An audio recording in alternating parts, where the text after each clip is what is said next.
Hi friends, நம்ம விஜய் மல்லி ஸ்டோரியில் வந்து மல்லி ரொம்பவே வந்து சந்தோஷப்படுற விதத்தில் வந்து விஜய் நிறைய விஷயங்கள் பண்ணதான் செய்கிறாரு. லாக்கெட்டெல்லாம் வந்து ப்ரைஸ் அவங்களுக்கு வந்து கிஃப்ட் கொடுப்பாங்க அப்படின்னு நினச்சி கூட பார்க்கலாம். ஆனால் லாக்கெட்டெல்லாம் வந்து மல்லிக்காக வந்து வெட்டிங் டேக்கு கொடுக்கணும்னு எல்லாம் பண்ணியிருக்காரு.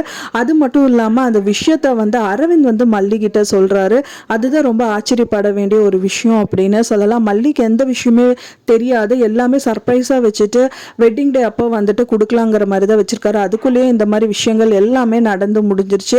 ஸோ இதுவே விஜய் வந்து சப்புன்னு அரைஞ்சது காரணமாகவே காட்டிட்டு வந்து பார்த்தீங்கன்னா மல்லி வீட்டு விட்டு போகணும் அப்படின்னு சொல்லிட்டு இந்த மாதிரி விஷயங்கள் எல்லாமே பண்ணியிருக்காங்க. அவங்க பேக் எடுத்துட்டு கிளம்பியும் போயிடுறாங்க.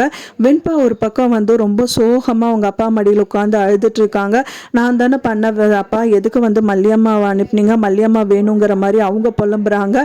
ஒரு விதத்தில் வந்து பார்த்தீங்கன்னா விஜயும் வந்து அந்த லாக்கெட் கையில் வச்சுட்டு ரொம்ப புலம்பிட்டு இருக்காங்க. என் சாரி மல்லி, என்னை மன்னிச்சிடுன்னு சொல்லி அவரையே அவர் அடிச்சுக்கிறது அப்படிங்கிறதெல்லாம் ரொம்பவே வந்து சங்கட்டமாக தான் இருக்குது. என்ன பண்ணுறது, யாராக இருந்தாலும் அந்த சூழ்நிலையில் அடிக்க தான் செய்வாங்க. என்னதான் வந்து பார்த்தாலும் வந்துட்டு பார்த்தீங்கன்னா அந்த குழந்தை மிஸ் ஆயிடுச்சு அப்படிங்கிற ஒரு வேதனையில் தான் அடித்தாரே தவிர அவர் மனசளவில் வந்துட்டு அவங்க பிரிஞ்சு போகணும் அப்படிங்கிறதுக்காக அடிக்கல. ஆனால் மல்லி வந்து இந்த சான்ஸை வந்து விட்டுடவே கூடாது அப்படின்னு யூஸ் பண்ணிட்டாங்க அப்படின்னு சொல்லலாம். என்ன ரீசனுமே இல்லாமல் விலகிட்டோம் அப்படின்னு இருக்கக்கூடாதுங்கிறதுக்காக தான் இந்த மாதிரி ஒரு ரீசனை கையாளுறாங்க அப்படின்னு சொல்ல. இருந்தாலும் அதை பார்க்கறதுக்கு ரொம்ப சங்கட்டமாக இருக்குது. மல்லி எடுத்துட்டு அந்த பேக் எடுத்துட்டு வெளியில் வராங்க. அப்போ தான் வந்து அரவிந்த் பார்க்குறாரு. பார்த்தோன்னே வந்து ஹாப்பி வெட்டிங் ஆனிவர்சரி அப்படின்னு சொல்லிட்டு சாக்லேட் கொடுக்குறாங்க. அதை பார்த்தோன்னே மல்லிக்கு ரொம்ப ஷாக் ஆயிடுது.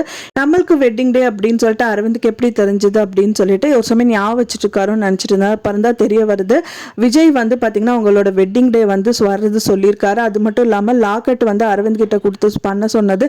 அண்ட் தென் விஜய் தான் வந்துட்டு மல்லிக்கு அந்த லாக்கெட் வந்து கிஃப்ட் பண்ண சொன்னது எல்லாமே வந்துட்டு மல்லிகிட்ட சொல்றாரு. அதை பார்த்தோன்னே மல்லி வந்து லாக்கெட் அப்படின்னா வெண்பா அண்ட் விஜய் இருக்கிற லாக்கெட் தானேன்னு கேட்குறாங்க. இல்லை மல்லி, உங்களை குடும்ப மெம்பராக ஆக்கிட்டாங்கிறதுக்கான லாக்கெட் தான். நீங்களும் வெண்பா விஜய் 3 பேரும் இருக்கிற லாக்கெட் தான் அது. அது உங்கள் வெட்டிங் டேக்கு அவர் கொடுக்கறதா இருந்தார். அதான் வாங்கிட்டீங்களான்னு கேட்டேன் அப்படிங்கிற மாதிரி சொல்கிறாங்க. ரொம்ப வேதனையோட தான் இருக்காங்க. சந்தோஷமாக இதே பழைய மல்லியாக இருந்தால் எட்டி குதிச்சிருப்பாங்க. ஸோ நம்ம நினச்சது எல்லாமே நடந்துருச்சா அப்படின்னு சொல்லிட்டு. ஆனால் இப்போ இருக்கிற மல்லி வந்து அவங்கள பிரியணும் அப்படின்னு தான் இருக்காங்க. ஸோ அதனால வேற வழி இல்லாமல் வந்துட்டு வேதனையோட கோயிலில் உட்காந்துட்டு இருக்காங்க. அப்போ தான் வந்து பார்த்தீங்கன்னா விஜயும் வந்து கரெக்டாக அந்த கோயில்கிட்ட ஏதோ சர்ச் பண்ணிட்டு இருக்காரு, மல்லி எங்கே போனாங்கன்னு சொல்லிட்டு. மல்லி வந்து இந்த பக்கமாக திரும்பி உட்காந்துருக்கனால அவங்கள பார்க்க முடியல. ஸோ அவங்கள வந்து பார்த்துருவாங்களா இல்லையா அப்படிங்கிறது தான் கம்மிங் எபிசோடில் வர இருக்குது. ஃப்ரெண்ட்ஸ், நீங்கள் என்ன நினைக்கிறீங்க அப்படின்னு சொல்லிட்டு உங்களோட கருத்துக்கெல்லாம் மறக்காமல் எனக்கு கமெண்ட்டில் ஷேர் பண்ணுங்கள். நான் சொன்ன இந்த தகவல் உங்களுக்கு பிடிச்சிருந்தா மறக்காமல் லைக் பண்ணுங்கள், ஷேர் பண்ணுங்கள், கமெண்ட் பண்ணுங்கள், சப்ஸ்கிரைப் பண்ணுங்கள். மேலும் இன்னொரு மல்லி சீரியல் அப்டேட்டோட நெக்ஸ்ட் மீட் பண்ணுறேன். தேங்க்ஸ் ஃபார் வாட்சிங் மை வீடியோ ஃப்ரெண்ட்ஸ். நெக்ஸ்ட் வீடியோவில் பார்க்கலாம்.